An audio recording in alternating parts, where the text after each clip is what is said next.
everyone, and welcome to this week's Squiggly Career Podcast. It's Helen, one of the co-founders of Amazing If and the host of the Squiggly Careers Podcast. But today I am not joined by Sarah. Instead, I'm joined by Graham Alcott. Hello, Graham. Hello. Graham is, so many things. Graham is the founder of a business called Think Productive, an author of 3 or 4 books now. The 4th one is about to come out, which we might talk about later. Yeah, so nearly at 4 books, and I haven't actually finished writing the first with Sarah yet, so I'm very impressed by that. Speaker, also do loads of stuff for charity. So in our term of like squiggly careers, I feel that there is a squiggly career story behind all the different things that you do. I'm definitely squiggly. Oh, this is good. This is really good. And as you know, if you're a regular listener, Sarah and I decided that this year we wanted to talk to some experts in their field, bring them onto the podcast, glean all of your insights, and also hear a little bit from people who are doing what we are absolutely driven by, which is about making work better for everyone. And so I got introduced to Graham via Eleanor, someone in the team. We got talking about productivity. And I know that productivity is quite a hot topic for a lot of the people that listen to our podcast and how they can make the most out of their time at work so that work doesn't become a bit overwhelmingly unproductive and we can use our time to the best effect. I'm also a bit of a productivity keynote. Cool. So, when I was reading the book, Graham mentioned something called "Don't fall into the trap of productivity porn." I definitely fall into that trap. I get attracted by any kind of apps, articles, all those like 5 things to make your life more productive. And I feel that this might be a way that I can stop that and be a bit more practical and less like drawn to productivity porn. Sounds good. So when I was reading the Productivity Ninja book, one of the main things that stuck out to me was about moving away from thinking about time management to attention management. And I thought it was quite a useful thing for other people, I guess, to set everything we're going to talk into some context. What is that about? Why is attention management a more useful principle to follow than time management? Well, 2 things. One is I think people are very tired of time management as a concept and as a subject matter, partly because I think a lot of the best books that were written about time management were written a long time ago. So if you think about 7 Habits of Highly Effective People and getting things done, they're written a long time ago where we didn't really have the information overload that we have through technology now. So I think people have this kind of tiredness around the sort of the concept of time management. But I think there's something bigger, which is that you can be managing your time really well, but if you don't have the right level of energy and attention at certain points in the day, then there's no point in trying to manage time. It's a thing that can't be managed. So managing your attention is about saying there are times in the day where I have really strong, good attention where I can do my best work. I call that proactive attention. Mm-hmm. There are times in the day where you're sitting at your desk and you're scrolling up and down on the email inbox and it's like the lights are on and no one's home. And I call that inactive attention. And then the bit in the middle is active attention, where you can do some of the things on your to-do list, but not everything. So when you start to think about it in that way, then really the game becomes, how can I get the most out of that proactive attention time? How can I make sure that the 2 to 3 hours of that best energy, best attention that I have in the day is the stuff that I'm utilizing really well? How can I really do the most difficult, the most strategic, the most important parts of my work in that space? And then also not beat myself up too much if I've got some pretty low-level, dull things to do in that inactive attention. So give yourself easy things to do when you don't have the best attention as well. And so I know there's an exercise for this in the book. So you kind of go through the hours in your day, work out which one of those your attention. So I'm an early bird, so I have proactive attention first thing in the morning. Yeah. And then if you're going through your to-do list for the day, maybe even planning that, I guess, the night before, you would put your activities in the where you've got the right attention for those activities. Yeah, for sure. So what I tend to do is I will build in on Post-it notes a couple of the sort of proactive attention times, which again for me is in the morning as well. And in the afternoon, I play it much more by ear. So it's much more just from my to-do list app, like what am I going to focus on? But I really want to make sure that like 2 or 3 things in the day that are the most precious and most important, I'm scheduling for that time and I've got the best energy and attention in the morning. So that's kind of how I work it. So issue for you. Sarah and I have different times when we have proactive attention. So I'm an early bird and she's much more of a night owl. Yeah. And so I'll be like really focused, irritatingly, probably about 5:30 or 6 in the morning. And I'll be writing. Wow. Yeah, I know it's irritating. Sarah thinks the same too. But then I'll start messaging her with like, okay, we need to get this. We need to do this. I've thought about it all, which she probably finds quite annoying when she looks at WhatsApp first thing in the morning. Equally, last night I was trying to have a bath and chill out and Sarah was in that mode because hers is more in the evening and was doing the kind of the opposite to me. So I guess in a team environment, how do you manage it when people have got different productivity like hotspots?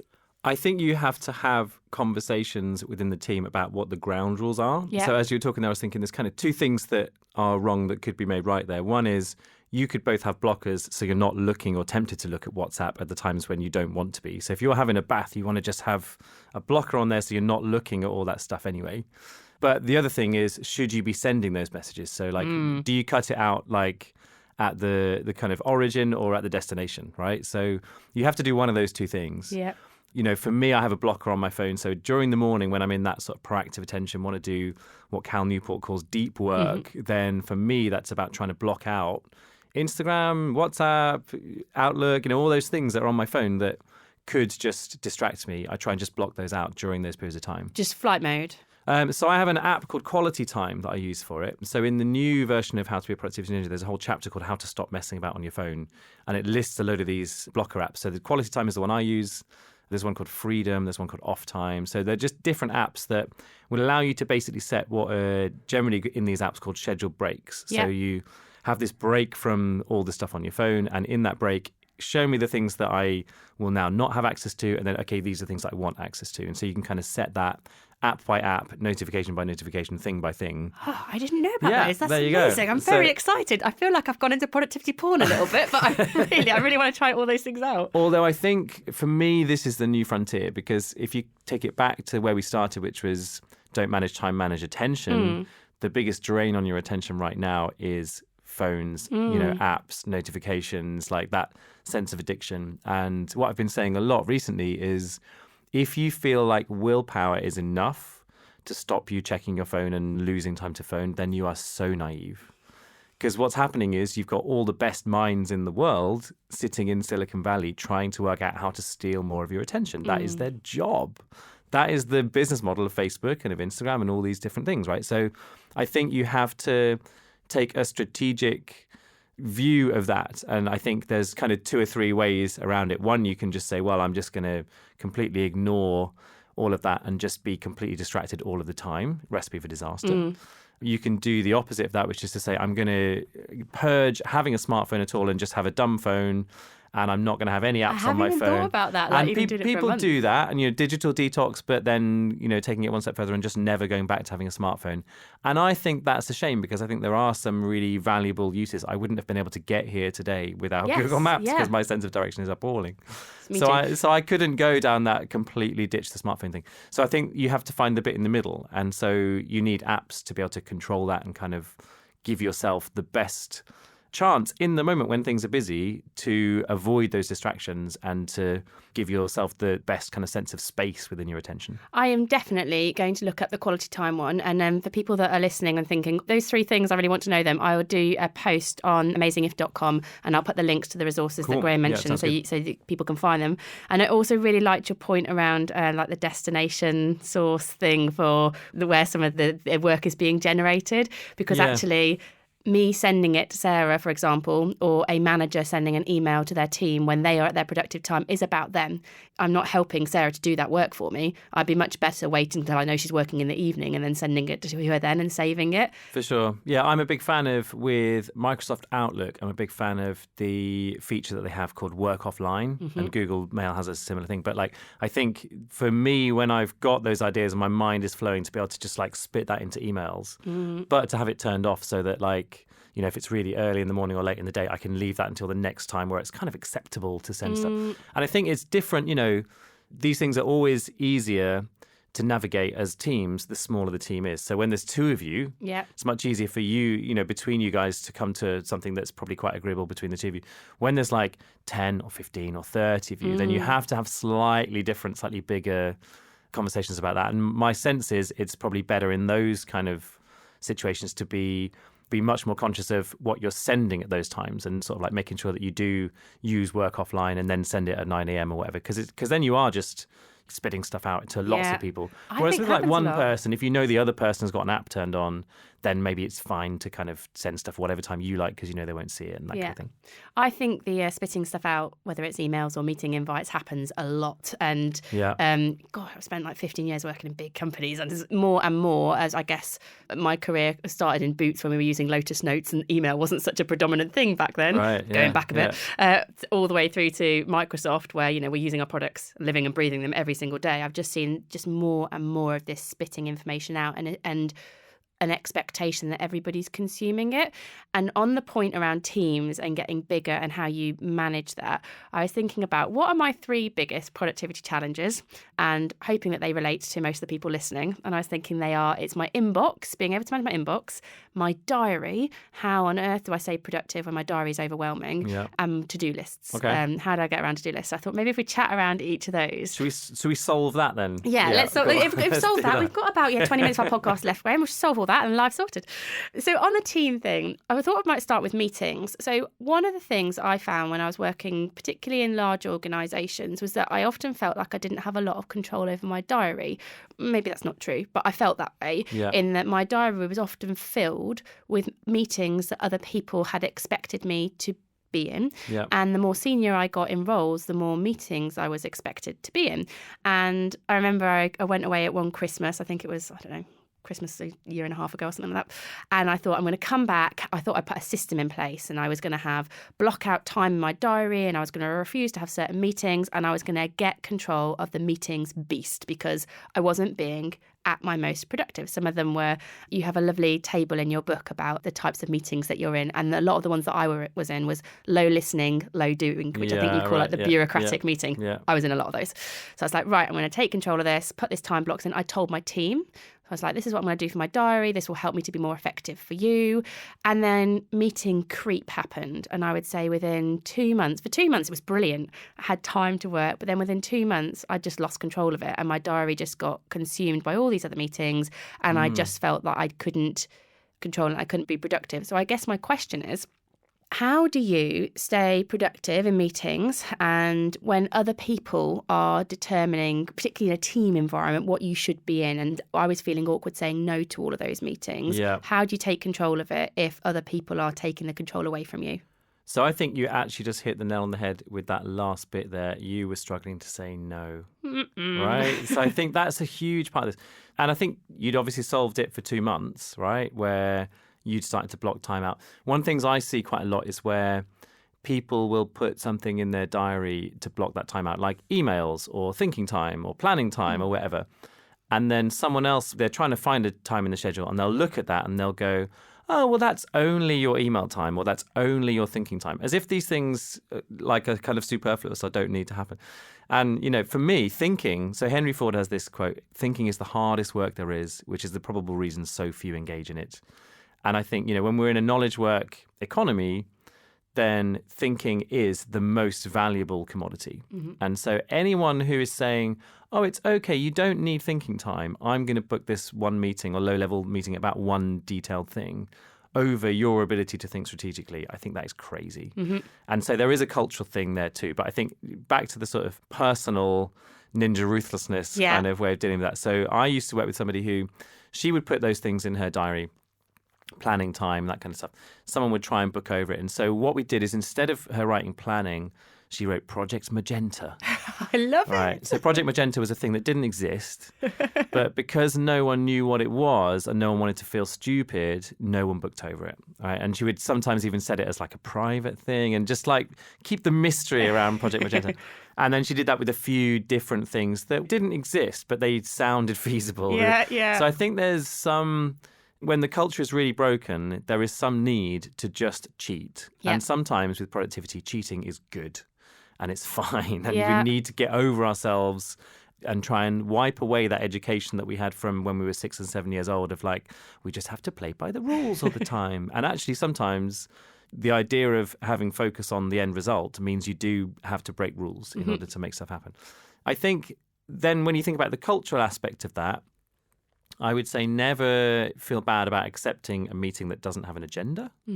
never feel bad about accepting a meeting that, if you want to go one step above that, doesn't have a purpose statement. So then it's absolutely okay to say no to those because you're not valuing your time. Because I think what happens a lot is people sit at their desk and they think, I've got to work on this thing. I don't quite know what to do next. I know, I'll create a meeting, right? And so what they're doing is effectively very selfish because they're booking 4 or 5 other people in. It's about the most expensive way for the company to move that forward and get to the next level because you're taking up all these people's time. I always thought if there was a clock on the wall that showed the value of the time of the people based on their salaries that were sat in the room, we'd probably have far shorter meetings. Absolutely. And also why a meeting's always an hour is because Outlook's default setting is an hour, and so if you say, well, what about this being a 20-minute meeting or a 46-minute meeting or whatever, like just being slightly unorthodox with those things can help too, just to help people to think about that equation of cost versus output and what do we actually need to get to. So I think that's all part of it. And then I think modeling the change that you want to see as well. So being the person who's sending out really clear instructions on emails and also being the person who's trying to question how many people need to be in every meeting, and does this person need to be here for the whole 3 hours, or can they just turn up and do a guest appearance for their 15 minutes? So just those kind of little aspects of organization. If you put just a few more minutes of time into organizing those things, you save everybody else loads of time. Yeah. And then if everyone does that, hey, it's a different situation. Really different. So I think that's a big part of it, is the kind of cultural change that needs to happen. I had a conversation with a guy whose name escapes me, unfortunately, from an organisation that were doing office design a couple of months ago. And he had shared with me some really interesting research about how the design of the office affects the meetings. And he talked about meeting rooms that don't have doors on. Those meetings, on average, were shorter length because people aren't discussing as much. But how do people get in? Oh, sorry. So it's just not got a door. So it's just an open doorway. Oh, I see. Right. So there's just no... when there isn't a door to open or close, so it's then just they're shorter. Then they're shorter. Also talked about higher desks. So basically standing up meetings. They create a space with a high desk, no chairs. They are shorter meetings. If you put comfy chairs in a room, the meetings on average are longer. They've done loads of workspace design. And I just thought there's probably a lot of things that we don't even realise that are happening in our environments that are affecting the quality of our meetings too. So maybe a little bit of thought about having the right meetings in the right spaces as well. Maybe some things could just be stand-up meetings and you could get it done quickly. When I was at Virgin, we used to have those. We were like a startup culture. I think the stand-up meeting, a daily stand-up, is literally that. But I've seen other people do the daily stand-up sitting down. You're like, no, you've taken this and done something else completely different. Slightly missed it. Okay, so I really like the idea in the diary of these kind of secret projects, very ninja mode, secret projects in the diary. I very much believe in the cultural part of it. So actually, if you're a manager listening, you need to almost create some permission for your team to do some of this stuff by showing them that you're doing it too. For sure. And the other thing I'd say is that if you look at your diary right now as you're listening to this and just scan down that, have you got on their admin? Have you got on their planning? Have you got on their doing emails? And you probably don't have any of those things in your calendar, but yet they're all very important things that will happen over the course of the next week. So even just being intentional around that can really help, and just having some time in there saying, this is the hour in the day where I'm going to blitz email or whatever. Because by the way, if you've got that hour in there, then it frees you up to not be just trapped in the inbox for the whole day as well. So that really helps. But having those things in the diary can then really help you to see what resources you have left. Because it's a bit of a fallacy. If you look at a whole day that's blank in your calendar, and you've got no meetings on that day. It's not blank. Not that there's nothing to do, but right? It feels like that sometimes. I'll put it in and I'll be like, I need to fill it with meetings. Because I've sort of trained myself to think like that. And I've, particularly now working for myself, I've really had to break that thinking pattern. But you just mentioned the word inbox. Graham, help me. My inbox. Let's talk about that. My inbox is just... Sarah and I have recently taken on a virtual PA for our business. And I think she's probably bemused by mine and Sarah's inbox, which basically is one giant folder that is about 6 years old and has thousands and thousands of emails in it. And we just use that for everything. We just operate from our inbox. Yeah. And I probably waste a lot of time searching for things. There's no order. How do I, Sarah, and other people that are listening that feel that their inbox has got out of hand and their emails are out of hand, what are the top principles that we can take on board? Get your inbox to zero and then keep it there fairly regularly. So do you think I've tried to do that before by highlighting all of the emails and just put them in an archive folder and starting again. But then within a month, I'm like, back at about 500 unread emails. So back to the thing about cheating is okay. Yeah. Right. Oh, I love this rule. So if you think about an inbox, so getting your inbox to zero, why is that a good thing? So I think the first thing to say is that an inbox tends to have many different uses. It's the place where new emails land. It's also the place where emails that you have read but not yet dealt with are sitting. It's the place where emails that you have read and dealt with but you're waiting for them to respond are also sitting. It's the place where a load of crap is sitting that you don't ever want to have to think about or read or deal with. And it's all jumbled up and mixed in. And so the stress of email often comes from what is not now on the first page. What have I lost because it's gone below the fold and it's So like it's never to true. be seen again. So inbox zero really is a principle about saying let's cut out that stress. And it's not about sitting there when your inbox is at zero waiting for the next email to come in so you can whack it away like whack-a-mole or something. So I will typically get my inbox to zero probably every day or every couple of days. If I'm traveling, it might be 2 or 3 days. It might be Thursday or Friday in the week, some weeks if I'm really kind of on the road and stuff, before I get my inbox to zero. But the idea is that there'll still be emails, even within that time, that you might want to be tracking and waiting on other people to respond to. There's going to be also some emails that you have read and you need to reply to, but you can't reply yet or you don't want to reply now. So you need places for those things to go. So the system that I talk about in the books, there's a whole chapter called Ninja Email. It's really about having 3 processing folders. So you have 3 folders where the live stuff is happening. One is called Action. You put all the stuff in there that is going to take longer than a couple of minutes to reply to, but you haven't replied to it yet. We have one called Read, which is basically for the stuff that's... I think read happens a bit less often nowadays. It used to be for me where I would put where someone sends me a big PDF report, and I just feel like people send me less of those now. I don't know why.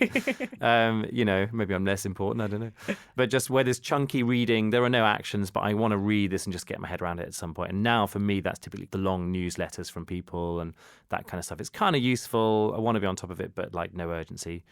And then waiting is, I have replied, I'm now tracking this because I care about what the response is going to be. Mm-hmm. And if someone hasn't got back to me in a couple of weeks about that, I want to see that and then sort of follow up. And then an archive folder for everything that you think someday, one day type So thing. then everything else beyond those 3 folders, you could just have one folder that is just called work or archive or whatever. Yeah. It doesn't really matter. I have about 6 or 7. So I have like one for Think Productive. I have one which is called Confirmations. Very, very useful when you're at the airport and your boarding pass is in that folder. And tickets are in that folder. It's kind of, safe place kind of folder.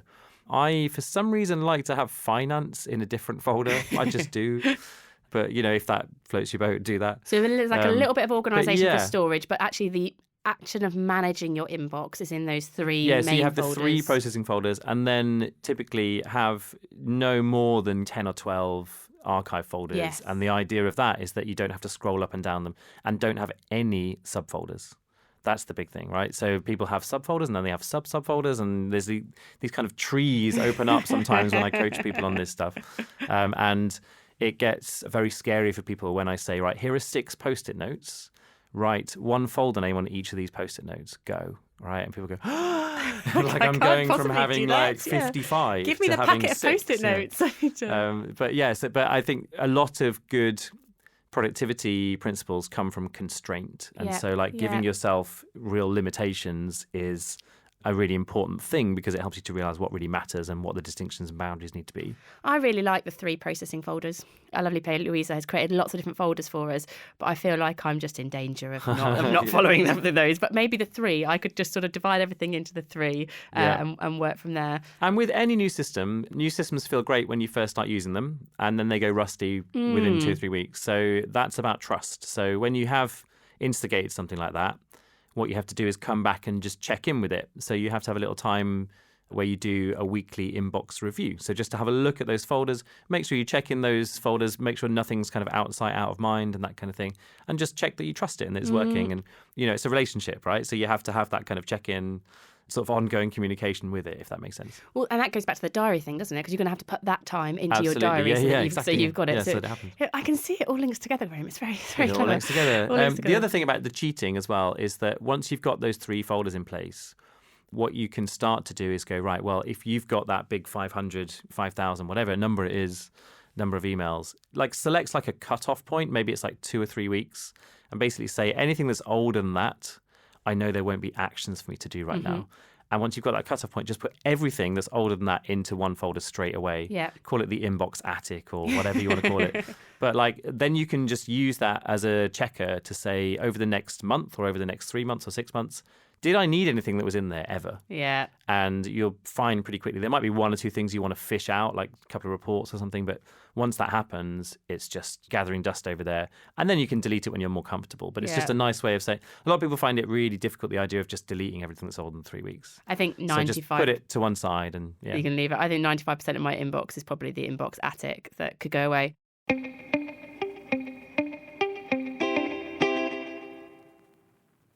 I have tried so many variants: Wunderlist, Todoist, Beezy, pad and paper for creating to-do lists.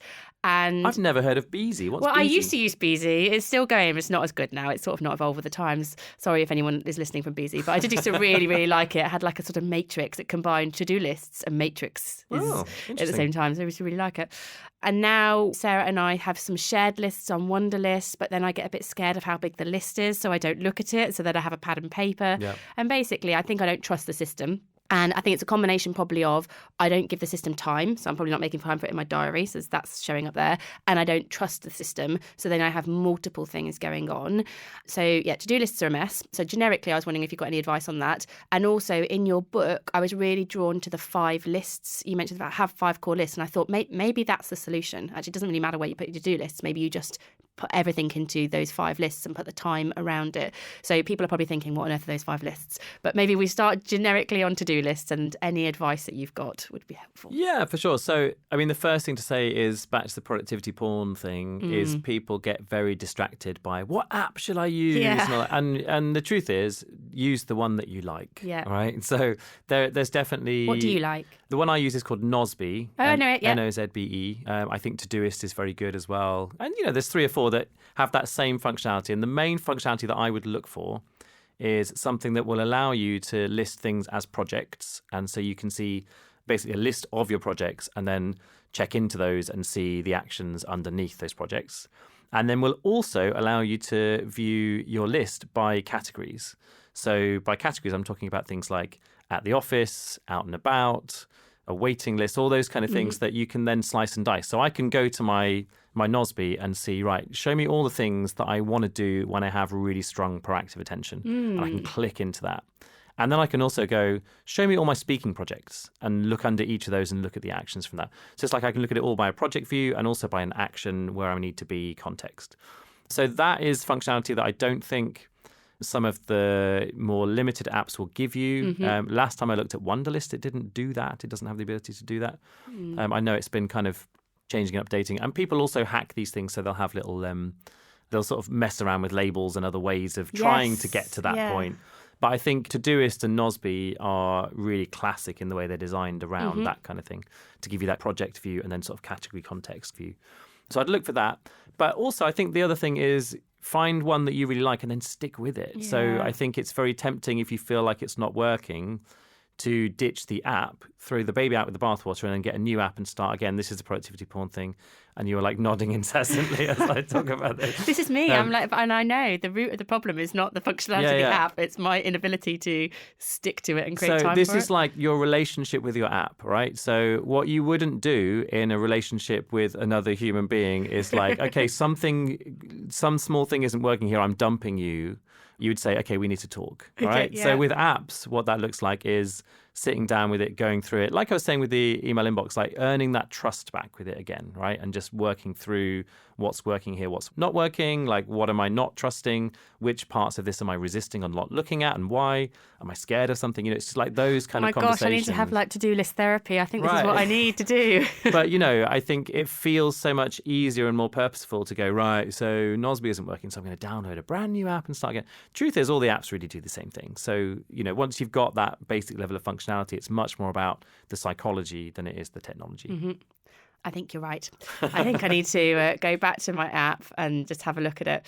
And on the 5 lists that you mentioned, because that really, really stuck with me. So you mentioned that there are the daily to-do list, the master actions, projects, waiting for, and good ideas. And I think I also quite like the the distinction between each of those, because I could see, okay, well, my daily to do is what I could look at in the morning. Master action would be like my big rock projects. Waiting for, there is a lot that's dependent on the projects, and I guess that's how you could do the to-do list app. And then the ideas one's interesting because Sarah and I have so many ideas for what we want to do next with Amazing If.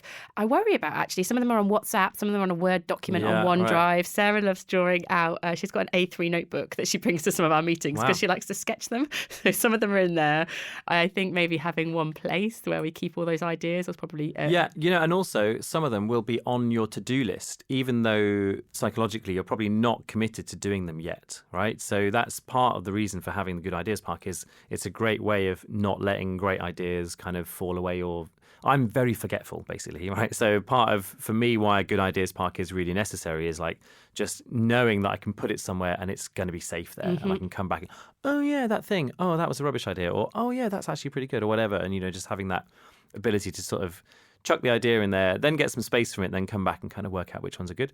But if you don't have that, what often happens is people just write them on their to-do list, and then your to-do list becomes really overwhelming, and also becomes a list that you don't trust because you aren't psychologically committed to all of those things. So it starts to make you question whether you're committed to all the other stuff that's on your list as well. So keeping what is not yet a firm commitment separate from the stuff that you really want to focus on, I think that's a really important part of it as well. I think that's what's happened to me. I think I've had those 5 lists have merged into one. It's become overwhelming. I haven't made time for it in my diary, and I'm going to listen back to this podcast quite a lot and actually make a lot of action. And for me, I would also say that it probably, for a lot of people, makes them go a bit numb when you hear somebody on a podcast say, here are the 5 lists that you have to have. It feels like a lot, right?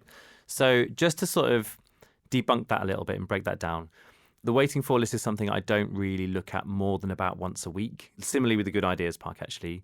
The master actions list for me is a thing that I will put actions in all the time, but really it's only every couple of days that I'm looking at that in detail and going, right, these are things I'm going to kind of schedule and that kind of thing. And I see that the relationship between the master actions list and a daily to-do list is like, the master actions list is, if I've got a day where I'm sat in the office all day, then the master actions list is like my menu. And then I get a little post-it note, and my daily to-do list is the meal, right? So it's like me making my decisions. What am I going to have, and I'll put that on there. And so like for me, knowing that really like what I want to focus on for that day is going to be the stuff that's on that one post-it note means I don't have to think about that strategic level stuff. I'm not looking at projects and even most of my master actions list for most of the day. I'm looking at like this one post-it note that just has like the 4 things that really matter that day or whatever. So like the great thing about a small post-it note is, again, it has a constraint to it, right? So there's only so many things that you can write on a small post-it note, and that allows you to focus what really matters today. And a lot of this is about just training your brain to think along that very focused route.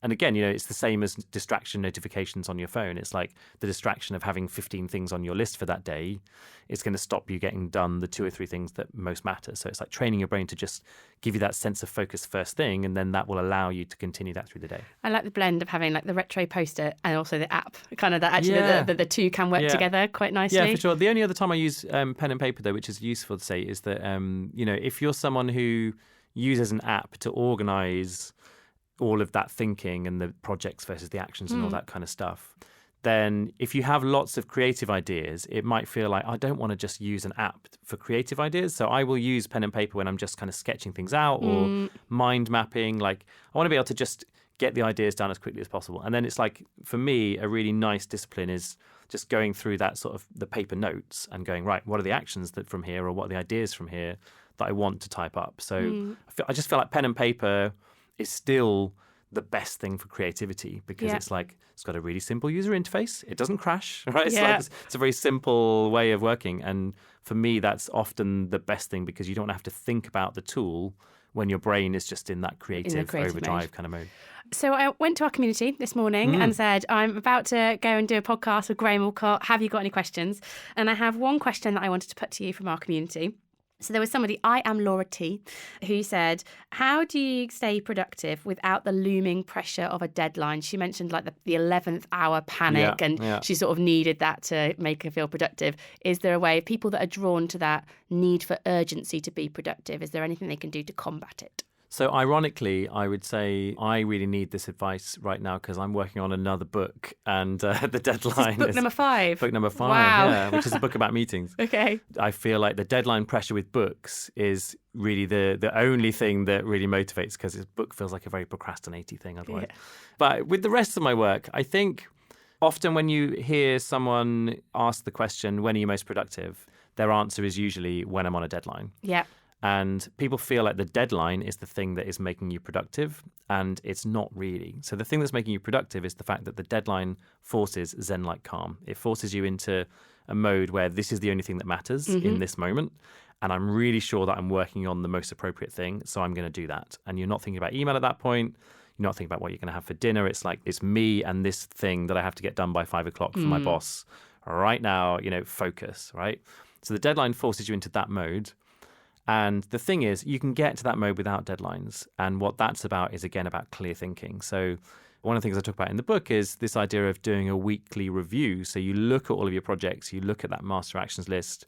Most of my big strategic thinking is done once a week in that weekly review kind of process. But what that allows me to do is get really clear with what does today need to look like? What are my big things for this week? What are the things that I'm feeling slightly scared or anxious about? Or what are the things that are going to potentially derail me? And having those kind of conversations with myself, so I talk about in the book that you have 2 modes. You're simultaneously the boss and the worker. Yes, and it's like the worker is just saying, give me things to do. And the boss is trying to define the work and say, okay, do this, do that. And often we get stressed because we're not quite sure which of those modes we're in at any one time or which mode we should be in. So doing a lot of that boss thinking first, separating the thinking from the doing a really good concentrated piece of thinking allows you to have real clarity. And then when you hit the work, it's like, okay, this. Because the boss has told you really clearly the stuff that you need to do. So I think often clear thinking is a really great way to almost like create the same kind of energy that you'd have on a deadline, the same kind of focus that you'd have on a deadline, but happily without the deadline. Without the deadline. Deadlines are stressful, right? Yeah. And I think the opposite strategy around productivity works, but only for a certain period of time. So the idea of creating lots of deadlines in your own world is a really good way of being productive for a period of time, and then you burn out. And it's like a stress-inducing way of being productive. Yeah, and I say to people a lot, is like the world needs you at your best for the next 30 years, not you stressed for the next 3, yes. right? And I think really nice point. We need to think about that, our own sustainability within that when, it's our job to manage our own brains, and that's difficult. I love that. That's such a nice quote. Really, yeah, that will definitely stick with me after today. So coming to the end, but we haven't talked about, I'm all very excited about nutrition stuff. I think that would be one of my squiggly career possibilities for the future, to do something in nutrition. And cool. Your 4th book, Work Fuel, is all about how we can fuel ourselves to do better work. Yep. I know we have definitely not got time to talk about the entire book, but is there anything that you've taken away personally from that book that has changed how you're approaching your personal work fuel as a result of that book? Yeah, well, I'll backtrack slightly and say that the book came about. So it's a co-authored book with myself and Colette Hennigan. And Colette is a performance and nutrition coach. And she was actually my nutrition coach for a couple of years. And that's how the book came about, is we just got chatting about, there's so many parallels here with Productivity Ninja. And it just evolved into a book which is now called Work Fuel, The Productivity Ninja's Guide to Nutrition, right? So it's like, it has that same kind of Productivity Ninja style and voice and approach, but it's about trying to make eating well when you're busy on the go just as simple as possible. So that's the kind of key idea. So I'd kind of gone through a period where I really felt like I had very low energy. I had some depression, and I was really looking for how can I, instinctively, I think we all know that the stuff that you eat and all those rules that your mum told you when you were little, so like make sure you drink your water and don't have too many sweets and all those things, like they all make sense, the things right? that I tell my children. Get enough sleep, right? So all these things are useful things, but then we do neglect them at points in our lives. And I think I instinctively knew that there was more I could do around nutrition. I thought I ate fairly healthily already. But when Colette started coaching me, some really clear, quick things came about. One of them was that as a vegetarian, I wasn't eating enough protein, particularly in the mornings. If you eat protein earlier in the day, it tends to fire up your system and fires up your digestion and allows you to just get more energy out of the food that you're having. And also, I probably wasn't eating enough plant food. So Colette talks a lot about the idea of the plant slant, basically making half your plate good fruit and vegetables and the stuff that's really natural. She has this lovely phrase, food made from plants, not food made in plants. So like ditching a lot of the fake foods and stuff that's the 5-ingredient rule is a thing in the book as well. So if you look at the back and it's full of monohydrogenated, blah, blah, blah, blah. It's like, well, have you ever seen one of those grow on a tree? So it's quite simple stuff, really, So eating stuff that is a natural product rather than an artificial product, looking at the stuff that's in terms of kind of different fruits and vegetables and then looking at kind of proteins and, whether you're a vegetarian or not, meats and fish and all these things have great abundance of nutrition in them. But there are some really counterintuitive things. So there's only a very small number of grams of protein that you can get from steak before your body's had enough. So anyone having a large steak feeling they're fueling themselves, I mean, that's just... there are many other reasons to have a large steak, I'm sure. That's like my husband with that he has the daily dose of Redoxon, which is like 20,000 times your recommended daily amount of vitamin C. And I'm like, Gareth, I'm sure you're getting rid of like the vast majority of that. It's just very expensive basically, is what that is. Very orange. But yeah, and so the book, one of the key principles is eat the rainbow. So there are different nutrients in different vegetables and different foods as well. So like if you're having a plate of salad that is all green, then you're missing out. And so having some beetroot and some red peppers or tomatoes or something like that in there will just give you an extra level of nutrients to just having a green plate. So even if you're eating what you think is healthy, there's more that you can do. And so, some of those core principles we look at through the book through different sort of lenses. So there's a whole chapter on how to shop. There's a whole chapter on being label savvy. There's a lot of very clever marketing in the food industry that will lead you down a particular path that isn't necessarily good for you. So if you're buying yogurt that has 0% fat, look at the sugar content, right? And all those things that the marketing is very good at kind of brainwashing you into certain things are good, certain things are bad. The whole thing through the 80s and 90s about using margarines and spreads that are low in monosaturates and all these things, the best thing you can eat is butter. Old-fashioned butter that is, simply made, right? So those kind of things feel quite counterintuitive because surely Flora's got all the science, right? Like they're the ones who invent, but it's just not true. This is not going to help. That industry is designed to create problems for them to solve. I'm really bullish about this book because I'll be really honest and say that when I've given Productivity Ninja to people, they'll generally come back, oh, that's a great book. When I've given Work Fuel to people, they're like, this is life-changing. Like it feels like the reaction from, and not just like friends of mine, but, when I've given sort of advanced copies out to people, they're just like, oh my God. Oh, okay. And so I'm just in this real kind of, just can't wait to share it with people. I think Colette's got a very long track record in terms of different degrees around nutrition and just has worked. And she's a real geek as well. Like the amount of stuff that we didn't put into the book because she was just, I want to say this and I want to say that. And it was just like hundreds of things. And so we had to try and distill it and condense it down to make it accessible. I think we've succeeded with that. And if we can really condense Colette's wisdom that honestly really changed my life in terms of my own energy, then I think we're really going to do something akin to that for everybody else. So I'm really excited. I love it. I love like the multi-dimensional productivity. We've got tools and then we've got the kind of work fuel side of it. So we're at the end of our time. My very last question for you that we ask everyone that comes onto the podcast is about your best piece of squiggly career advice. So I just wondered if you could share your best piece of career advice with everybody. So I would say don't worry too much what everybody else thinks of you. I think there's like a study that says people would actually much rather have a job title rise than a pay rise, right? And so I think there is this sense of status, particularly within certain industries, and people get very hung up on things like job titles and all this kind of stuff, and fancy business cards and all that. I just think none of it matters. So that's very easy to say. I'm a big fan of, there's a book called Status Anxiety by Alain de Botton. Oh, I've heard of Alain de Botton, but not the book. Yeah, it's one of my favourite books, and it's a book about keeping up with the Joneses, basically. And he talks a lot about that from a perspective of the kind of houses you buy and the kind of cars you drive and all that sort of stuff. And I've, really tried to just question all of those narratives and just check out of the ones that I don't necessarily agree with. But I think it's also true of work, because I think if you spend a lot of time preening and trying to manufacture a certain image or whatever, then what you're really missing out on is you're not spending enough time doing really quality, good work. And I think for me, the work is the thing that matters most. It's the thing that, for me, gives me the most meaning. And I think that has to always come first. So like work first and then tell the story second is the kind of basic principle. But like, yeah, just don't worry what people think. I love it. Love it. I have a favourite quote as well about running your own race, which kind of aligns a little bit with that. Oh, one of my favourites is there's a comedian called Simon Munnery, and he says, life is not a race, it's a dance. Yeah. Oh, that's very nice. Very nice. And what a brilliant way to end. Thank you so much for your time. I am genuinely looking forward to listening back to this because I feel like I need to write everything down that I couldn't write when we were talking. So that's the end of this week's podcast. As ever, with all of our kind of guest speakers that have a book, we are giving the chance for our community to win a copy of the book. So the day that this podcast goes out, I will do a post on Instagram. It will be a picture of Graham yet to be taken of him holding said book. He's now looking at me like, oh. So I'm going to get a picture of Graham holding the book. All you've got to do is give me a wave on that post on Instagram, and then we will pick a winner 1 week later, and we will send a copy of the Productivity Ninja book to you.